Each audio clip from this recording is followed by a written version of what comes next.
état physiologique, le sang est un tissu liquide composé de cellules en suspension dans le plasma. Il circule au contact de parois vasculaires dont l'intégrité permet le maintien de la fluidité sanguine. La paroi vasculaire est soumise à de nombreuses agressions. Il s'y forme en permanence des brèches pouvant conduire à des pertes sanguines.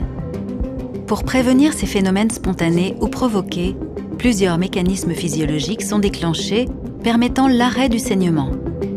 C'est ce qui définit l'hémostase. Ces mécanismes sont interdépendants et évoluent en parallèle.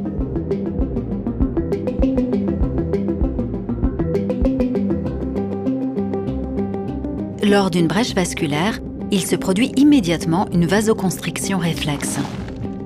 Le flux sanguin est alors réduit, favorisant le contact entre les éléments figurés du sang, en particulier les plaquettes, et les composants du sous-endothélium. Ce phénomène permet de limiter les pertes sanguines, notamment dans les petits vaisseaux. L'hémostase primaire, étape la plus précoce, est rapidement initiée. Elle permet la constitution du clou plaquettaire hémostatique.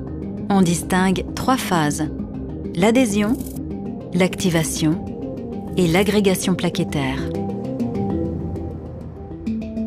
La phase d'adhésion correspond à la liaison des plaquettes aux composants du sous-endothélium mis à nu, parmi lesquels le collagène et le facteur Willebrand. Le facteur Willebrand est une glycoprotéine multimérique de haut poids moléculaire, synthétisée par les cellules endothéliales et les mégacaryocytes. Cette adhésion est favorisée par un changement de conformation du facteur Willebrand d'une structure globulaire à une structure étirée. Il est stocké dans les corps de Weibel-Palade des cellules endothéliales et dans les granules alpha des plaquettes avant d'être libéré dans le plasma et le sous-endothélium. Lors de l'adhésion, le facteur Willebrand sert de colle entre le collagène présent dans le sous-endothélium et la glycoprotéine 1B, exprimée en grande quantité à la surface des plaquettes. Le collagène se lie également aux plaquettes à des récepteurs spécifiques GP1A2A. L'activation plaquettaire nécessite de l'énergie et du calcium. La thrombine générée durant la coagulation active aussi puissamment les plaquettes. Les plaquettes changent alors de forme, deviennent sphériques et émettent des pseudopodes pour s'étaler sur la surface de la lésion. Les granules intracytoplasmiques de 2 types, alpha et denses, libèrent des substances proagrégeantes, procoagulantes et vasomotrices.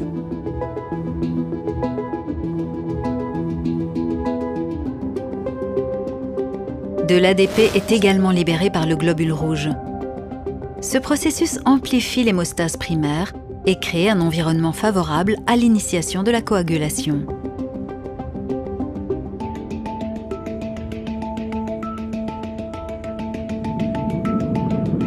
Les récepteurs GP2B3A changent de conformation à la surface des plaquettes activées, ce qui permet la fixation du fibrinogène et l'agrégation plaquettaire.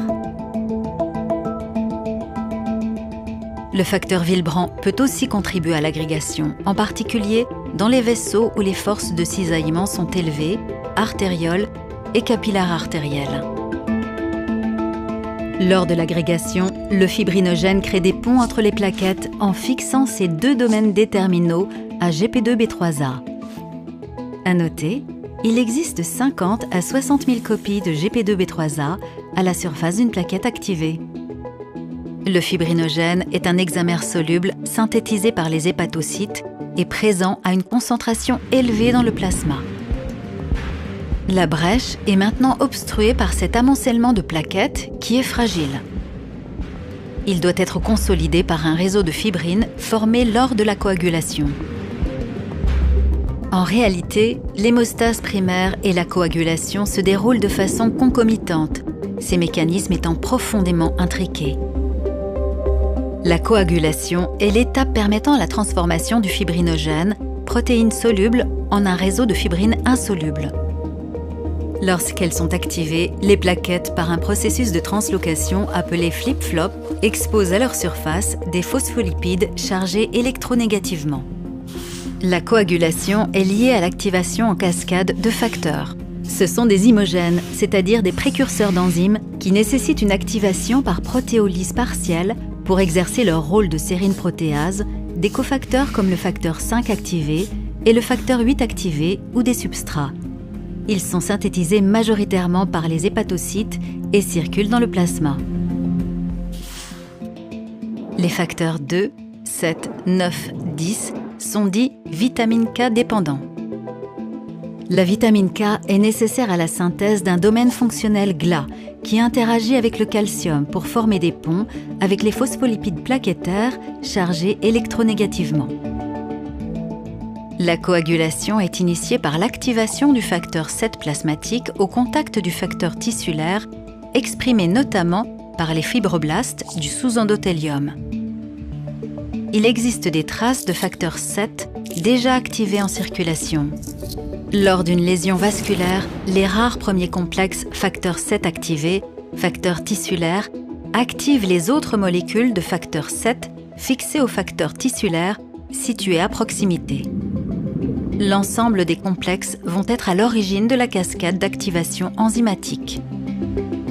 Ils protéolysent le facteur 10 en facteur 10 activé qui va produire les premières traces de thrombine, aussi appelée facteur 2 activé, insuffisante le plus souvent pour la formation d'un caillot hémostatique. C'est la phase d'initiation. Les traces de thrombine générées activent les facteurs 5, 8 et 11. Le facteur 9, activé par le complexe facteur tissulaire, facteur 7 activé, se fixe aux phospholipides plaquettaires en présence de calcium et de facteur 8 activé et forme un complexe qui génère plus de facteur 10 activé. Il est donc appelé complexe ténase. Le facteur 10 activé, fixé aux phospholipides en présence de calcium et de facteur 5 activé, forme un complexe qui active la prothrombine en thrombine et qui est donc appelée la prothrombinase. C'est la phase d'amplification qui accélère la production de facteur 10 activé et de thrombine à un niveau suffisant pour une hémostase alors efficace. Une troisième boucle d'amplification existe par l'activation du facteur 11, lequel active le facteur 9.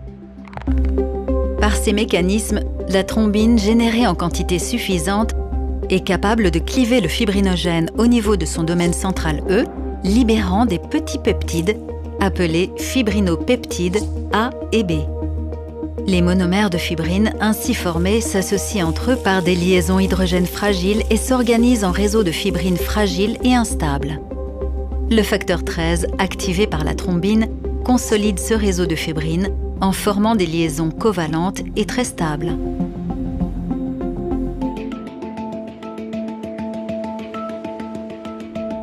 Cette cascade de la coagulation auto-amplifiée par la thrombine doit donc être régulée efficacement afin qu'elle ne soit active qu'en cas de lésion vasculaire. 3 systèmes inhibiteurs jouent ce rôle en agissant à différents niveaux. L'antithrombine, en formant des complexes covalents, inhibe majoritairement la thrombine et le facteur 10 activé, mais aussi le facteur 9 activé et le facteur 11 activé. Point essentiel, son action est considérablement amplifiée par des chaînes de sucre exprimées par l'endothélium sain et dont la structure est assez proche de celle de l'héparine.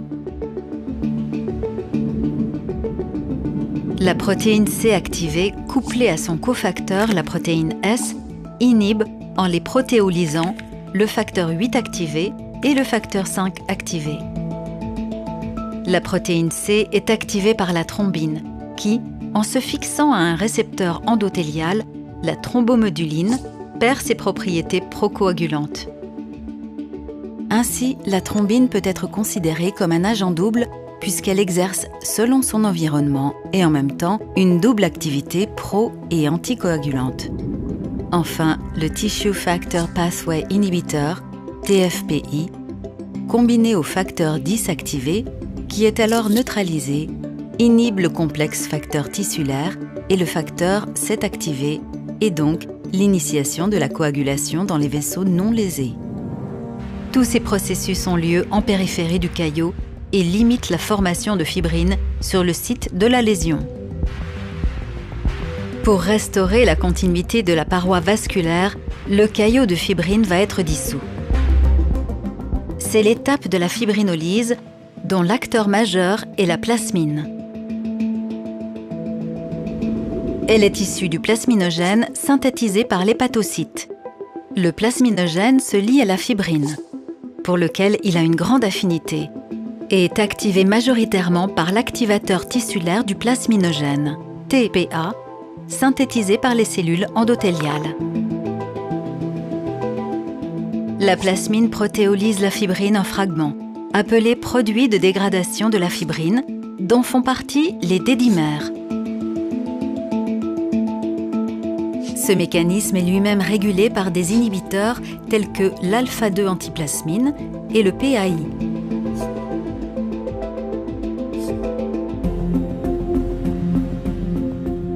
On perçoit donc à quel point la thrombine est la pierre angulaire du processus de coagulation.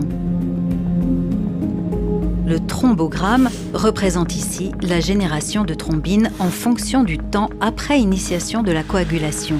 Puis, la génération de thrombine diminue sous l'action des systèmes inhibiteurs.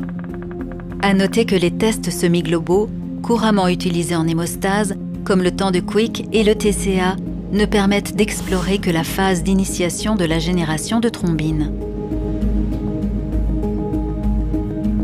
L'hémostase est un processus complexe, dynamique, finement régulé et dont l'action est, chez le sujet sain, restreinte au site de lésion vasculaire. Le processus permet de maintenir une balance hémostatique entre risque hémorragique et risque thrombotique. Connaître les séquences de ce processus mettant en jeu de nombreux acteurs protéiques et cellulaires permet de mieux appréhender la prise en charge des patients et prévenir les complications à long terme par un traitement adapté à chaque patient.